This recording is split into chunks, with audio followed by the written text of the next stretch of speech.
Hey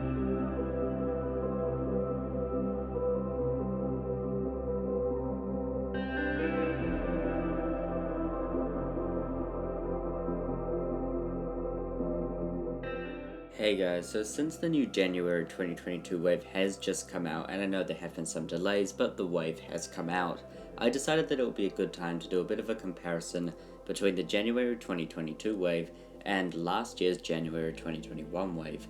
Now this is all just in good fun. Again, whatever your opinion is, please leave it down below. Now quickly, I do need to say that this is only comparing the January wave, so not the March sets and obviously not the summer sets, only the ones that released in January. So there is more to compare once that March set gets revealed and all of those sets there, and then I guess I will do a follow-up video if this one does well. But yeah, so no Imperial Shuttle, no Boba Fett's Palace, no Dark Trooper Battle Pack, no anything else like that, no 4+ Resistance X-Wing, Tauntaun 8080 Microfighters, nothing. Just the sets that released in January. Now really just something to get out of the way, but both waves did have a polybag released. One was the Imperial Shuttle, one was the Hoth AT-ST, and really whatever happens here doesn't really affect it. I don't think anyone really cares about these, but it is pretty obvious that I think the Imperial Shuttle one is the better one from 2021, so I guess that's half a point to 2021 because again, it doesn't really matter which one's better. Honestly, I don't think either of them are particularly great sets, but I guess now we can move on to those regular release sets, starting off with the Microfighters. So each wave did have one Microfighter, which again is kind of disappointing, but they are kind of comparable. One is a Millennium Falcon Microfighter, one is the Razor Crest one. Now with the Millennium Falcon one, this is actually the third iteration, which was kind of weird. With the Razor Crest instead, however, it is the first one. So however you take that, I think that definitely means something in terms of remakes and stuff. And I think a trend that you'll start to see is that the 2021 one has lots of remakes, whereas the 2022 one has lots of new sets. So really, with this Razor Crest thing, I think that the Millennium Falcon Microfighter is a better one in terms of like standalone stuff. The minifigure in the Razor Crest one is, however, better, and really I'm leaning more towards the Razor Crest one just because we honestly did not need this Millennium Falcon Microfighter, and it's kind of disappointing that we got it instead of something else such as the Razor Crest Microfighter or a Slave One Microfighter or something like that. Now really, I don't know what to make of that information. Again, both have their pros and cons, so I think I'll have to keep it as a draw and maybe give 1 point to each of them. Now, of course, the big thing about the 2021 wave was that there were no battle packs, so I think it's automatically a fact that the 2022 wave does get a point for that one, because obviously they're there. Now there is of course a $5 price increase, but still they are there, and it is a pretty good battle pack on its own if you kind of erase the price from your memory.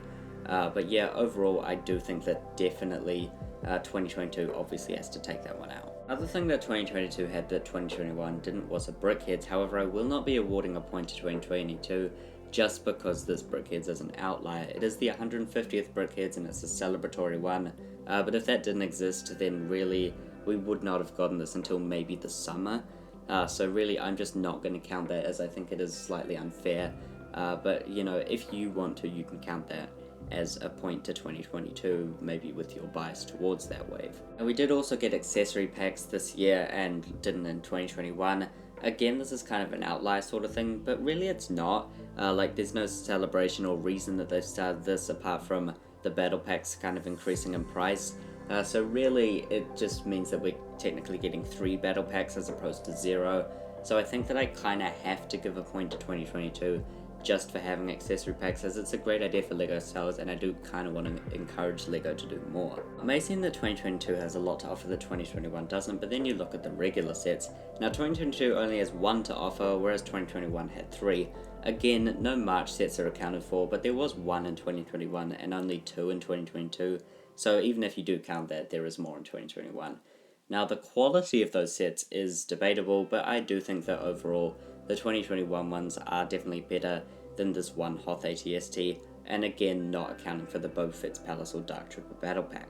Now I know a lot of people will be arguing whether the 2 accessory packs are substitutes to the 2 regular sets, but really that then comes down to personal opinion on whether you prefer regular sets or those accessory packs, and I think 9 times out of 10 people will say regular sets, but then again it does definitely depend on the quality of those sets. However, I am definitely willing to think that the 2 regular sets are probably better than the accessory packs, and I think it is just fair that I give a point to 2021 in this stage. Adding the totals up now is actually surprisingly close.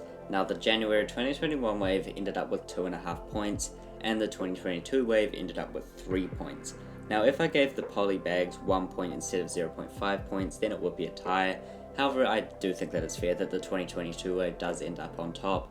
I think in my personal opinion, there are definitely better sets in this, and especially if you account for the March sets that are rumoured, I think that this will overall definitely be a better wave than 2021.